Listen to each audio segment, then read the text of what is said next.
flying prices to the moon. The bears them waiting for the crash coming real soon. But the OG consultant watching, he's seen it all before.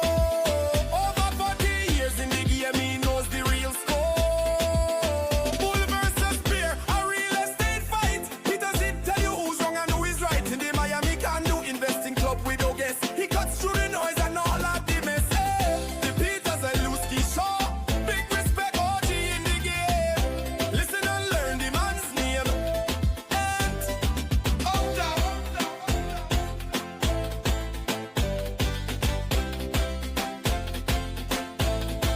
Peter Zalewski Show. Welcome to the Peter Zalewski Show. I'm Peter Zalewski. I'm a condo consultant, also the founder of the Miami Condo Investing Club.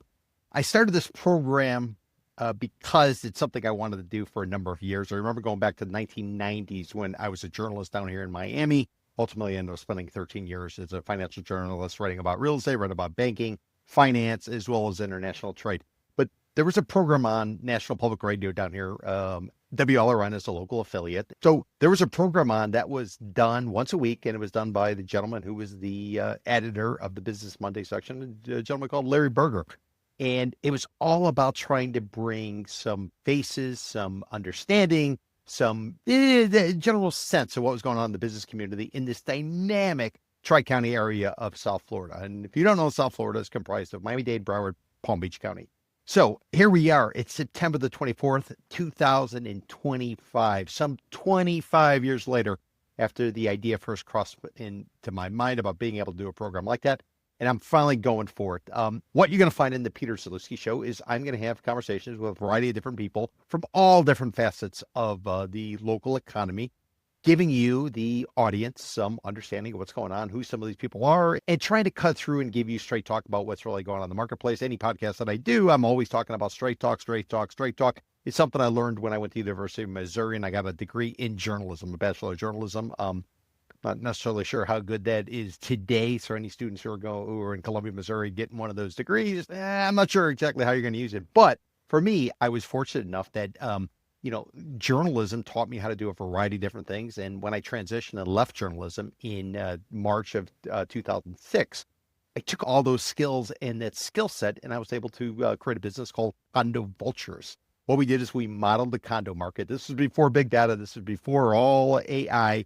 We basically were going in there grinding. We're using all the tools, all the tricks, all of the techniques used by journalists to try to collect information that was verifiable and more so defendable, just in case there was a lawsuit threat. So I've always abided by those rules. I've always abided by those principles. And, it's cost me some issues along the way. Why? Because when you sort of speak truth to power, or you speak truth to people in the real estate industry, they don't necessarily like it. But that's not my objective. My objective is not necessarily to give the real estate people a free pass, but more so to put the information out there. I think too much of it, too much accurate, truthful information is simply getting pushed by the wayside, because there is this whole dynamic infrastructure to try to promote. And what ultimately happens in the end, at least in my experience, is that some of these people who go in there not knowing and trusting people and giving them the benefit of the doubt, many of them end up holding the bag if and when the music stops. So we had some success during the Great Recession. We were going ahead, taking advantage of units that were being let go at significant discounts.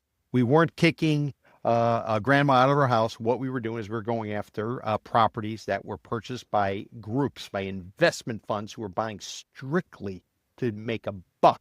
These are not people who were living in their homes. Primarily, they were not living in their homes, and we were able to take advantage of that. But what we learned and what we figured out along the way is ultimately information is key, it's actionable, and it gives you an advantage over everybody else in the marketplace.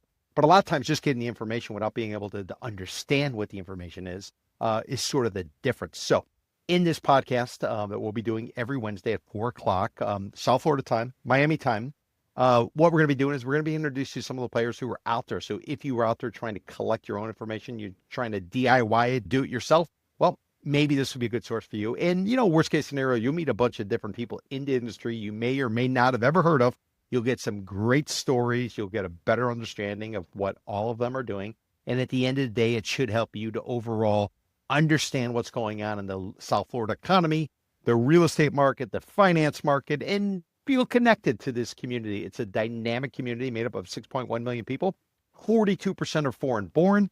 You get 55% foreign born in Miami-Dade County. You have another 38% in Broward County. And then if you look at Palm Beach County, some of the vicinity of 27% or so, according to the U.S. Census Bureau. So that's an overview of what we'll be doing every Wednesday, 4 o'clock. I'll be bringing on a guest. I'll be talking about things that I think are important, trying to basically put stuff on the record now because so much of what's out there, simply from my perspective, is getting lost. All of the important critical stuff is simply being washed away by a lot of effectively nonsense and spin and marketing efforts, if you will. So if you want to hear an interesting conversation once a week, I'd encourage you to check us out. If you want to find us, you can get us at miamicondo.club. I started the club. It is for people who want real-time information, actionable information about what's going on in the South Florida condo market, something I've been studying and working in for close to 30 years. So I'm simply sharing that information. This is Wall Street-esque type of information.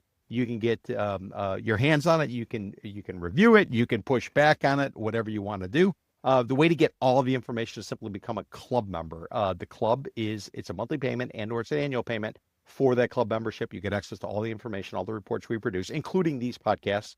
What we do with many of the podcasts, we give a short period of time, and then there's a paywall up, and the rest of it is simply for club members only. So if you're looking for information, or maybe you want to network, what we're doing with the club is once a month, we all get together in a social setting. There's no set agenda. People are able to talk shop. They're able to get to know others who are in the industry. They're also able to figure out who are some legitimate types of vendors, whether you're looking for title, maybe you got a red tag and you need to work out of the problem with the planning and zoning department. Maybe you're looking for a contractor. Maybe you're looking for financing, any of that type of stuff. Well, we're telling you groups that we know personally, and we think that can be helpful to you. So those are some of the resources that are available to club members. And also to once a month, I do a monthly meeting. It goes from 12 noon to 1:15 on the second Wednesday of every month. And I basically give people an update as to what occurred over the last month. More importantly, what's going to happen as we go forward. What do I know? Well, as mentioned, started off as a journalist. I grew up in a family that did real estate in the Chicago area. I got down here in 1993. I got here right after Hurricane Andrew when everything sort of changed. Once Hurricane Andrew came rolling through into South Florida in August of 1992, building codes changed and a variety of different factors kicked in. Well, that's effectively what we're going through in Surfside. This is a generational change. For this generation is effectively what Andrew was for the last generation. It's really hard to kind of keep up to date on things. For instance, where could the club come in and be valuable? Well, maybe you found yourself a great condo deal. Maybe you think it's fantastic and, you're smarter than the seller. Well, there also could be a possibility that person might be simply cutting bait to try to get out, try to find a sucker to take them out of their position because they kind of know what's coming on the pike. So there's always two sides to every trade. You need somebody with an understanding, institutional knowledge, and not afraid to talk straight. And that's effectively what I'm going to do, and that's what our podcast is going to try to do. So if you're interested in our club, feel free to look into more information. Go to miamicondo.club. And also, too, if you are out there searching for more information about the condo, maybe you're a DIY or you want to do it yourself. Maybe you're a realtor. Maybe, you don't know if to take on a listing or not. What's the right price? Everything you're hearing is, it's not making sense. Maybe we can help dispel some of the erroneous information and provide some insight into what actually makes sense. And to that point, what I'd also offer or add to you is we brought back our tours leading up after the Great Recession when there was a brand new building boom going on. We were doing bus tours. Well, we're still doing those tours. We're bringing back the buses again. We've been doing walking tours. So if you want to walk a market or you want to sit in an air-conditioned bus and see the market, I'm going to encourage you to take one of our tours. We do them every Saturday from 10 o'clock till about 1 o'clock or so. If it's a walking tour, you're going to walk about 4 miles. If it's a bus tour, you're going to go for about 3 hours. We'll have a stop at some kind of sales center where you'll be able to get some refreshments and use the restroom. Everybody takes one of the tours. We give them a list of every single condo that exists within that market that we're looking at. We also teach them how to analyze buildings because the way we look at the condo market after doing this for quite some time and writing about it for quite some time, it's important to find a building. And once you find a building, then you drill down into the unit. Why? Maybe you go under contract on a unit that you think is going to be absolutely perfect. Then you start to do your due diligence and you realize, oh, wow, this one's not going to work for me, or, oh, wow, I didn't know that this possibility of a special assessment might be coming. So we tell people, find a building or buildings. Once you find those buildings, it makes it much easier to go forward and make an educated decision and take those emotions and put them out on the side. So I'll make a deal with you. If you are interested in finding a condo, you handle the emotional. I can help you with the numbers, and probably the combination of the two is going to make you feel somewhat confident going into a deal. I'll always give you straight talk, whether it's on a podcast or anything we're publishing. So we would encourage you to consider joining the Miami Condo Investing Club and or taking any of our tours. Now, getting back to the podcast. So for our first podcast, we have the pleasure of bringing on a veteran journalist. This is a gentleman who he started getting paid while he was in high school as a rookie Cub reporter. Ultimately, he's been in the business for more than 40 years. He moved down here in 1992 to write about everything that was happening with Hurricane Andrew. This is the guy who was writing about the Versace. Remember when Versace got killed back in 1997 in Miami? He was the one who kind of put South Beach on the map. He was the one who came in, brought his money. All the models came, all the photo shoots came, and one thing led to another in this area, which had run into real serious problems in the late 80s and early 90s, suddenly experienced a rebirth. Versace was the one who basically put South Beach on the map, and then he was murdered by a, I don't know, you want to call it Andrew Cunanan. He murders him. So the guy who is writing all the stories is called John Pacenti. John has been a journalist, as mentioned, over 40 years. I'm looking at his LinkedIn profile. It says he's an Emmy-winning investigative journalist. He's been covering South Florida for more than 3 decades. He's also the president of the First Way Communications. John's a freelance reporter. He works, his work appears in a variety of different publications, including more recently Key Biscayne Independent. It is a publication. It's an online publication that basically covers Key Biscayne. Now, one of the reasons I want to have John on, and I should tell you, John agreed to come on as long as we didn't discuss a lawsuit that's underway. The lawsuit's underway effectively is the Key Biscayne Independent. Its parent company sued the city of Key Biscayne. So rather than me speculate about what the lawsuit's about, let me go ahead and sort of read the story published by the Key Biscayne Independent. Came out on June the 25th of 2025. The headline is "The Public's Right to Know Why We Filed a Lawsuit Against the Village of Key Biscayne." Anybody who doesn't know, Key Biscayne is an island municipality located just east of greater downtown Miami, just northeast of Coconut Grove. It's sort of just in its south of where Fisher Island is an area that's really morphed into a real special place for wealthy individuals who want a kind of a hometown type of feel. It's a small little area. It's on an island. It's kind of had that, the hometown effect. It's much different what you find in most parts of Miami. So let me go back to the piece that appeared in the Key Biscayne Independent. It was written by Tony Winton. Tony's actually the editor-in-chief of the Key Biscayne Independent. He's also the president of Miami Fourth Estate Incorporated, which is the entity that basically operates the Key Biscayne Independent. First couple graphs from this piece, written by Tony, published on their website in June of 2025. It says, on Tuesday, we filed a civil rights lawsuit against the village of Key Biscayne and its manager, Steve Williamson, demanding an end to a new media policy directed at contact with journalists. The policy prohibits village employees from communicating in any manner, and I'm doing air quotes in case you're just listening to this, air quotes, communicating in any manner with any media entity without the approval of the village manager and or community engagement and communication manager, end quote. Piece goes on to say the board of directors of Miami Fourth Estates, our corporate name of KB Independent, approved the filing of the suit, but only after our other efforts to persuade the village to change course did not succeed. We are being represented by the attorneys at the Reporters Committee for Freedom of the Press, one of America's leading press advocacy organizations, and we're grateful for their support. As editor-in-chief, I felt it essential that we explain to our readers why we are taking this step. Put simple, it's because the manager's action is a serious erosion of the public's right to know. Now, I'm going to tell you what happened. There was an update there, but this is perfect timing. I'm recording this on the 25th of September. This is the day after Jimmy Kimmel, the late night talk show host on ABC, the day after he returned after being on temporary suspension of some sort because of some of the criticism, some would argue, leveled at Donald Trump as well as the MAGA movement. And as a result of that, the FCC, which oversees public airwaves, and ABC is one of the public airwaves. ABC, by the way, is run by the Disney Corporation, Mickey Mouse, Disney World, Disney Cruises, all that type of stuff. Basically, if depending on which side you listen to, there was pressure put on ABC and Disney, more importantly, to fire Jimmy Kimmel, which had long been discussed by President Trump, to fire him because they didn't like what he was saying. They didn't like the criticism. They didn't like any of that type of stuff. But what really triggered it is after the podcaster Charlie Kirk was assassinated in Utah, Jimmy Kimmel came out. He made some comments that some people felt were disrespectful. And as a result, it triggered a backlash. And FCC issued some suggestions, if you will, in the form of a podcast to some of the different people who own the individual channels in which ABC broadcasts to. Two companies, one's called Sinclair, the other one's called Nexstar. I'm sure you've heard all about it. And ultimately, Kimmel was suspended indefinitely.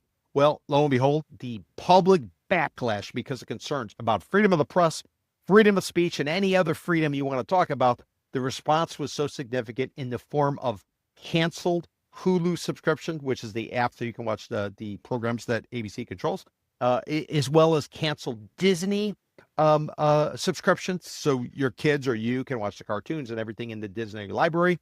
We had cancellations. We've heard about people who had planned trips, not only Disney World, which is here in South Florida, up north in Orlando, as well as Disneyland in California, and any of the other Disney locations scattered throughout the globe.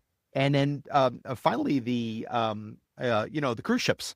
People had booked plans to go on cruises, and so apparently they were starting to cancel this. So, plus the stock took a nosedive. All of this put together forced or prompted Disney leadership to go ahead and reinstate Jimmy Kimmel. Jimmy Kimmel came out last night, and he basically discussed he's back. Did not bend the knee. He apologized for speaking inappropriately.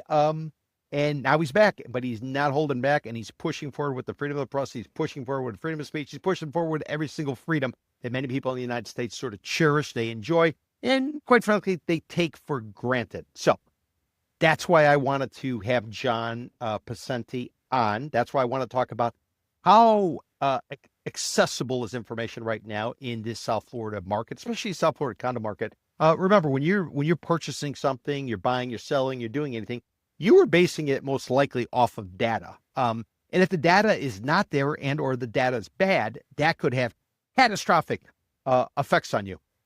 Think about what happened in August. Back in August, the Bureau of Labor Statistics, the head, released information related to employment. Once those numbers came out at 8:30 in the morning, that woman was fired. The director was fired later on that afternoon by President Trump because he didn't like the numbers.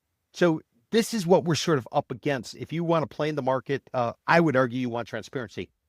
It doesn't matter if it's good or bad information in terms of what it says, not the quality, but what it says, because people could simply make adjustments. They can pivot, they can change and still go forward and buy and sell just at a different price. But when information is withheld or if it's slow walked, if it's delayed, it creates all types of issues. So let me get back to that lawsuit that was filed on behalf of KB Independent, which is the publication that covers Key Biscayne, and it's controlled according to the piece that was published by Steve Williamson, who's the editor-in-chief. Going back to that, let's go ahead and look at the follow-up. So in August the 21st, 2025, so roughly about a month ago or so, there was a press release issued, and it comes from the Reporters Committee for Freedom of the Press. This is the entity that sued on behalf of the Key Biscayne Independent. And the headline is, amid lawsuit, Village of Key Biscayne temporarily suspends gag, air quotes, policy. Amid lawsuit, the Village of Key Biscayne temporarily suspends gag policy. First couple graphs of this press release. The Village of Key Biscayne, Florida, has temporarily suspended a policy that prohibits public employees from speaking with the news media without prior approval. The Key Biscayne Independent reported this week. The village suspended the policy following the filing of a federal lawsuit by the nonprofit newsroom with free legal support from attorneys from the Reporters Committee for the Freedom of the Press and Shulman Fulgate. The lawsuit challenges the constitutionality of so-called gag, air quotes, policy, arguing that it stifles the free flow of information to the public and violates the First Amendment rights of the public and the press, as well as the Key Biscayne employees. So all that being said, this is the climate we're in. This is what we're sort of facing. And this is why I thought it was important coming out with this new podcast, something I thought about going way back when to Larry Berger, the gentleman who started at what at one time was a very successful offshoot of the Miami Herald, something called Business Monday. He was the originator of that. He was the one who did the program on WLRN, which is local NPR affiliate. So there's no better way to start this podcast than trying to discuss what is the state of information, what's the state of the press, what is the state of free speech as we sit here at the end of September of 2025. So I gave you all that background. Now let me remind you of the disclosure. John Pacenti is coming on. He is a freelance reporter, and we're not going to discuss anything happened with the Key Biscayne Independent. We're simply going to have a conversation about the state of journalism, the state of information. Where do we go from here? And if you were out there and you want to get information, how do you know if it's real? How do you know if it's right? I mean, who can you rely on? What should you question? Should you be listening to somebody who's got some kind of crazy Twitter handle or X handle or social media account that has a bunch of numbers after it and some crazy face, some crazy image? No, John and I will discuss all that. We'll talk about where we were back in the day. He used to work at the Associated Press. He worked at a variety of different publications. He also worked in TV, and as mentioned from his LinkedIn profile, he won an Emmy. So John knows what the hell's going on. He will give you straight talk. He's a little bit dry, but that's a good thing. That's what you want. You want somebody who's not going to get emotional. You want somebody who's got institutional knowledge. You want somebody who's got battle scars, and you want somebody who will just kind of lay it on the table, not worry about pissing anybody off, and you can decide how to go forward. So with that, let's go ahead and get to my interview with John Pacenti. It was recorded today, so I hope you enjoyed this interview. And remember, every Wednesday at 4 o'clock, we're actually going to be going live. This one we recorded in advance because of scheduling issues, but it will be going live every Wednesday at 4 o'clock. So you will be able to tune in, go to miamicondo.club. We're also going to broadcast live on some of my different social media handles. Just look up Peter Zalewski. You can look up Miami Condo Investing Club. You can look up Condo Vultures. Anywhere and everywhere you should be able to find it. But if you don't know where to go to miamicondo.club. Thank you for listening so far, and I hope you enjoy my conversation with veteran journalist, straight shooter, John Pacenti. So, just like I was telling you, we are fortunate enough to have John Pacenti. He's been paid as a journalist for 40 plus years, and he's also lived in South Florida since 1992. I got here in 1993. He got here in 1992, so he is the veteran. John, welcome to the Peter Zalewski Show. It's not about ego. It's about taking my name and putting it out there. But I thought it was important, as I mentioned to you, to have you as the first guest on the show. Why? Because you're a veteran journalist. 2, you're a straight shooter. 3, you're going to pour some cold water on this smoldering fire, if you will, and you're going to be able to give us some perspective as to the state of journalism. Where were we? Where are we? And where are we going? Because it's a critical moment, I think, in the business community, as well as just the state of, let's say, the economy. So John, welcome to the show. Thanks for having me. How are you? I'm doing well, John. You know, this is Wednesday. It's the 24th of September. There's been a lot of talk about freedom of the press, freedom of speech, all kinds of freedoms. Right. Jimmy Kimmel is a talk show host. I'm sure a lot of people have heard. He works over at ABC, which is owned by Disney. President Trump came down hard on Disney because Jimmy Kimmel's been taking shots at President Trump over the years. After Charlie Kirk, the podcaster, died, Jimmy Kimmel made some comments that some felt were inappropriate or ill-timed. As a result, President Trump put some pressure on the FCC. FCC chairman put some pressure on various ownerships of networks for ABC. Decision was made to basically suspend Jimmy Kimmel. Disney made that call. Remember, Disney owns ABC. And because of the backlash, suddenly Jimmy Kimmel was able to reappear after roughly a week or so. And he's gotten record crowds in terms of the viewership on YouTube. Everybody's able to see his monologue or so. So I think it kind of, this is a good time to be talking about transparency, about accuracy, about freedom of the press, freedom of speech, things like that. John, any initial reaction, just sort of the whole Jimmy Kimmel situation?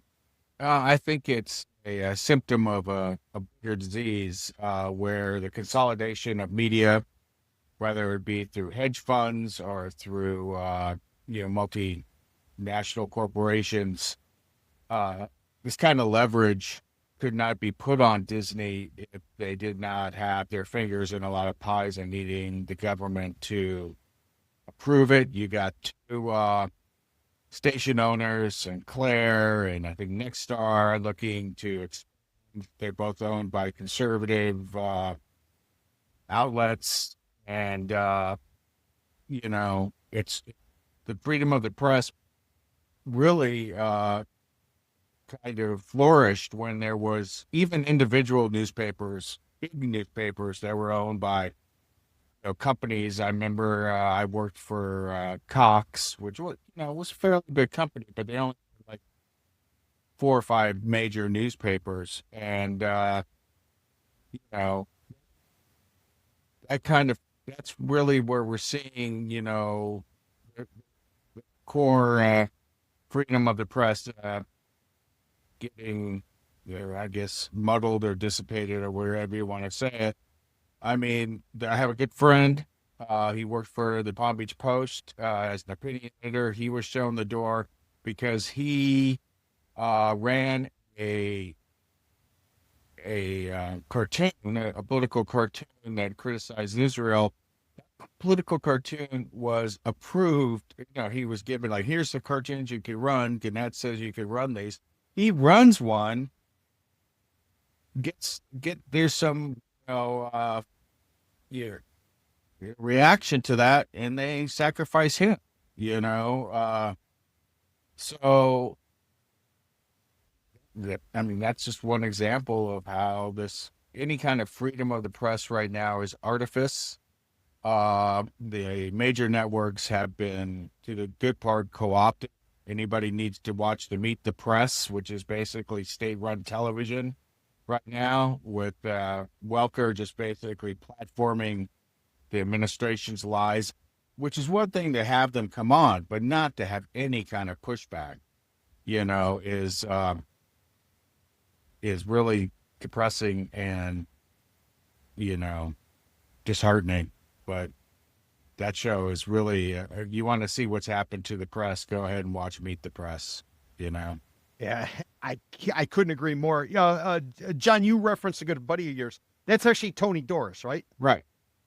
Yeah. I worked with Tony when I was over at the Miami Daily Business Review 20 years ago or so. I went to the dark side. I stopped there too for 7 years. Yeah, I remember seeing your columns. The audience might be wondering, why the hell are we talking about freedom of the press when we are a real estate business oriented type of show? And the reason we're talking about it is there's some moves that are basically impacting information. Anybody doesn't know, you typically make a business decision based on information. What are mortgage rates? What is the unemployment rate? What is the housing market like? So the journalists are the ones who basically have been pushing. And when there's BS information that's put out there, the journalists are the ones who are able to dig in and find out what's really going on, giving you the actionable intelligence to go ahead and make a business decision. This is why, other than simply politics or anything else, this is why it's so critical, in my opinion, to make sure that you have transparency, to make sure that the Sunshine Law in Florida, which has been spectacular for so long, but is under pressure still at this point. This is why it's so important. Anybody wants to even get a perspective, think about the condo associations. Think about all of the drama that is coming with condo commandos. Think about the Surfside condo collapse where nearly 100 people died in $1 billion payout went to the families of the victims. This is why information is so critical, and this is why freedom of the press, freedom of speech, and everything else is so important when you're overall and you're making your business decision. John, am I stretching it by trying to factor in situations I think I know where you're going here. Look, when it comes to real estate, you guys rely on data. And right now, we are seeing an assault on government data. The person that, if Trump doesn't like the data, he fires the person and then puts some crony in there. However, a lot of the data that you guys rely on are like from Ken Johnson, who's, I believe, at the University of Mississippi now. Is that correct? He left FAU.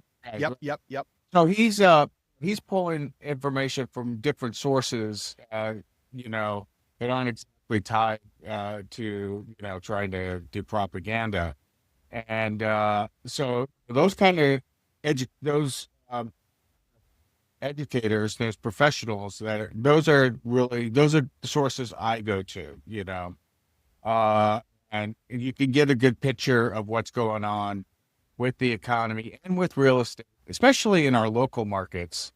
Ken's really good, of course, as you know, on that. And so that's where journalists have to go. Yeah, we're more or less tending towards the academia when I'm looking as opposed to government data right now. But yet though, John, what I would tell you is it's having an effect that's kind of spreading. And let me give you a perfect example. So there's a real simple rule in real estate. It's called the way you look at a market is you look at the months of supply. Typically the months of supply. And how do you get that? You take a look at whatever period you want to look at. You take the number of sales, you divide it by the number of months you're looking at. You come up with a sales velocity pace. And based on the average, you then divide that into what's currently on the market. And it'll tell you how many months are available. So the norm forever and ever and ever, and I've been licensed since 1995. I didn't practice until I left journalism, but effectively 6 months has always been equilibrium. Now, because the market is getting flooded with supply and there's no transactions, the Miami Association of Realtors and other figureheads are now coming out and saying that 6 months that everybody's always known is suddenly, it's 6 to 9. Now, 3 months is not a big deal, but it's a 50% increase. And it also suggests that maybe we should tinker with it because we want to put a good spin, my words, on the situation. So, I'm kind of seeing everything is being questioned. Everything that used to be considered to be the law of the land, if you will, is sort of in doubt right now. And, and it starts with the journalists, if you ask me. Well, you got some good journalists out there. You got, South Florida Business Journal, keeping track of this kind of stuff. But I think the bigger concern, and then of course you have to look at you do this, I'm sure you do this on your podcast and in your business, that you can no longer look at the market as homogeneous, right? Even the condo market will differ from Key Biscayne to, let's say, Plantation. Those are two different animals. I mean, you can't even, two different animals, two different market forces. Overall, the journalists are trying to gauge where the economy is going. Where, these tariffs, were enacted. Impact doesn't happen immediately. It happens, in increments and over months of time. And are we heading, and, the worst case scenario, are we heading towards a kind of a little 2008 kind of collapse? Certainly you just talked about inventory. Everybody's trying to sell. Everybody's trying to get, either get out or, at least I know, that's what I know. I mean, maybe you don't, differently. And of course, the condo market with the assessments is a big drag.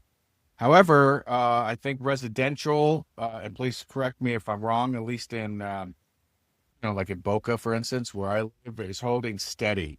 Steady, not great, but steady, So, John, what we did is we created a series of indices on January the 1st of 2025 to tie it into this, what we call the Condo Association Financial Cliff in Florida. And that has to do with all of the repercussions coming from the Surfside condo collapse and the legislation that went into place. And we're tracking it. Boca Raton is performing well. For instance, as is Key Biscayne. The thing is, they're not performing as well as they had been. So they're starting to fall, but they had such a big lead on the rest of the market. Surprisingly, you're never going to guess the best market, both on the old side, which is vintage condos, and new side. Little Havana. Little Havana. What, are they looking to tear down? Are they looking to tear down? Well, what we're finding, and the way we track it is we do it every Tuesday. We pull active listings and we pull pending sales. We run it through effectively a little formula and we give it a score. And now we're able to compare it from West Palm Beach all the way down to Coconut Grove, Coral Gables. What it looks like is happening is people who are priced out of greater downtown Miami, they're simply going west of Interstate 95, and they're starting to accumulate that stuff because they're still able to go to the same restaurants, still same proximity to grocery stores and everything else. So Little Havana is actually benefiting, I would say, from the overshoot, if you will, on greater downtown Miami. But again, in terms of tracking the data, this is a way to kind of get that information. But what you're up against increasingly, at least I am in real estate and you are in terms of, reporting, is you're up against all of this spin, all of this positive. It's almost as if either it's the government or the real estate industry, they don't want people to have the real information. And I would argue, give me the real information, give me transparency, and then people can make educated decisions. It's not like they're going to stop. They're simply going to adjust their pricing, or in your business, they're going to adjust who they vote for, in theory, if it's a politician or anything else. Am I getting that wrong, or am I like a throwback to old days? From your end, you just want, where you can trust. Yes. I'm saying that the journalists, look, a lot of times we're not getting the data that we need from the government, okay? It's not just, and we're just not getting it. They're not giving it to us.